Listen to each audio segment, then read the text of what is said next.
I've heard stories about my Aunt Frances my whole life, the brave woman who left South Texas at a young age and headed off to the mountains, where she lived out the last 46 years of her life at Campbell's Ferry, deep in the mountains of Idaho on the Salmon River. But I would be 41 years old when, through the wonders of the internet, I would hear and see her talk for the first time. To a remarkable woman. Since her husband died in 1974, Frances Wisner has lived here alone. Her property is a small but picturesque ranch on a sloping bench above the river.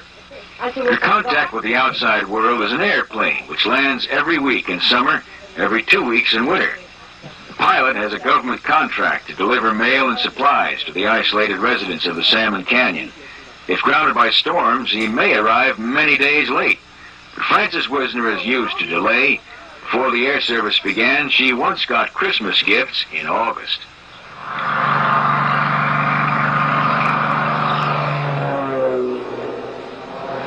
My grandpa told me about mountains, trees, and when I figured I was reached maturity, I started looking for a mountain. I come out to Idaho and came horseback, first day of September 1940. And up here above the barn, the way the timber is, you don't see the ranch coming from Chamberlain until you're just above the barn, and then it's all opened out, and Jim's place too. And I stopped my horse and I looked. To me, it's the most beautiful place in the world. I said, well, I don't know how you're going to do it, Frances, but you are going to drive a nail in the wall of that house and hang your toothbrush on it, and you're through traveling. Well, I didn't drive the nail. I put a toothbrush and toothpaste in a water glass in the dish cupboard. And it took me 2 years before all at once the guy that owned the place decided he'd better marry her if he's ever going to have anything to say about running the ranch again. And I'm still here.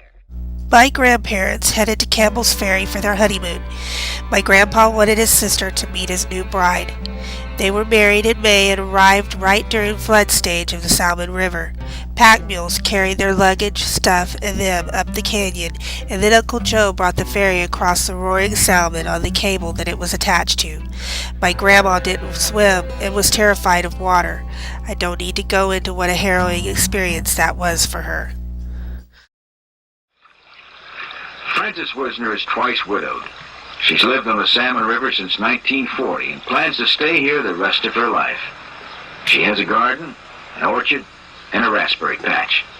She carries drinking water from an irrigation channel and cooks on a wood-burning stove. In that same irrigation creek, she constructed a rope sling that ran from one side to the other. That sling was made to hold a bowl perfectly. In that bowl, she made Jell-O. My grandma said it was ready to eat in half the time it took a refrigerator to set a bowl.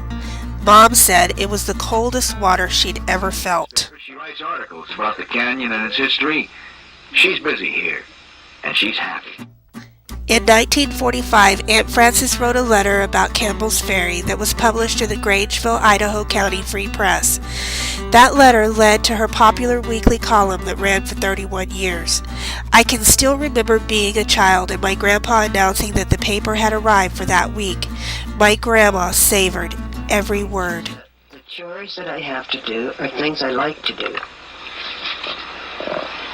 And I live where a lot of people would gladly pay anything you ask for the privilege of coming on a vacation. In that I don't sweep my floors for 4 or 5 days, okay, I'm on vacation. I'm not working now. But I'm right here. Does that tell you why I'm here?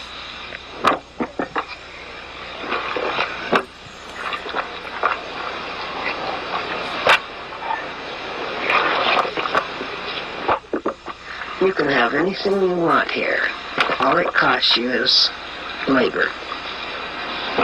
And if you'll bother to learn how, you can even have it with your own labor. In the meadows and orchards around her house, Frances Wisner has a panorama of an earlier America.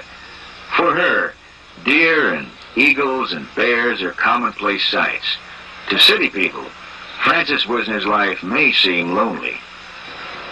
I think the thing that I think about more often is, thank God it happened, was the day I stopped that horse up there above the brine and just looked at it.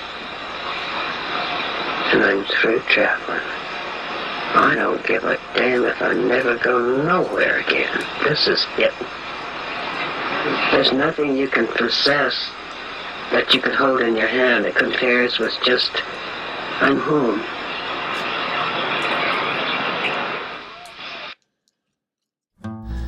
In 1954, Aunt Frances wrote a column about the dangers of the ferry crossing, which was the only way miners could get across the Salmon and head to the gold mines.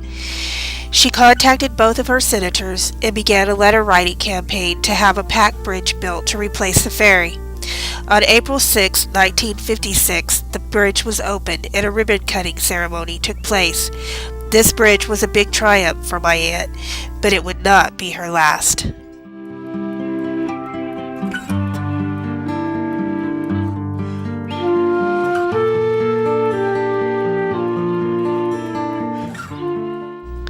In 1981, Aunt Frances's column attracted the attention of a reporter with the Los Angeles Times. He asked her for an interview and she kindly refused. He wrote the article anyway, and it was published in the December 11, 1981 edition. The story was picked up by the Associated Press and appeared in papers across the country. Almost immediately, she received a request to be on The Tonight Show with Johnny Carson. She refused, but asked her readers to send her the article that had been written about her. At that point, she didn't even know about it. She received letters from 46 different states. Aunt Frances wrote her last article in December 1985. She'd hoped to die on Campbell's Ferry, but was taken from us in Grangeville, Idaho, at Syringa Hospital, where she lost her long battle with cancer in January 1986. She was eulogized that night on the ABC Evening News. Her book, My Mountains Where the River Still Runs Downhill, was published in 1987.